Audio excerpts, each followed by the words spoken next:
शिवसेना अजित पवारांमध्ये संघर्ष। अर्थ खात्याकडे 928 कोटी मागितले, मिळाले 272 कोटी। परिवहन मंत्री प्रताप सरनाईकांचा आरोप, दादांकडून निधीसाठी अडवणूक होत असल्याचा आरोप। हे कसलं कुटुंब, ही तर लुटारूंची टोळी। वडेट्टीवारांची मंगेशकर कुटुंबावर टीका।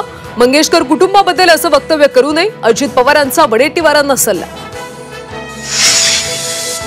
पालकमंत्री पदाचा तिढा लवकरच सुटेल, थोडा धीर धरा। उपमुख्यमंत्री अजित पवार यांची प्रतिक्रिया। तर नाशिक रायगडचा तिढा सुटला नसला तरी काम सुरू असल्याचं विधान। नारायण राणेंना अटक करतानाची व्हिडिओ क्लिप आजही मोबाईलमध्ये सेव्ह। परतफेड केल्याशिवाय क्लिप डिलीट करणार नाही, नितेश राणेंचा सूचक इशारा। राज्यातले 132 रेल्वे स्टेशन जागतिक दर्जाचं होणार। छत्रपती शिवाजी महाराज सर्किट ट्रेन सुरू होणार। मुंबईला 237 एसी ट्रेन मिळणार। मुख्यमंत्री देवेंद्र फडणवीसांची माहिती। धाराशिवमधल्या बनावट औषध पुरवठा प्रकरणी 4 जणांवर गुन्हा दाखल। शहरामध्ये अमोक्सिसिलिन कॅप्सूलचा सापडला मोठा साठा। धरणांच्या जिल्ह्यामध्ये टँकरनं पाणी पुरवठा। सर्वाधिक टँकर येवला तालुक्यात। वाड्या वस्त्यांवर एप्रिल महिन्यातच भीषण पाणी टंचाई।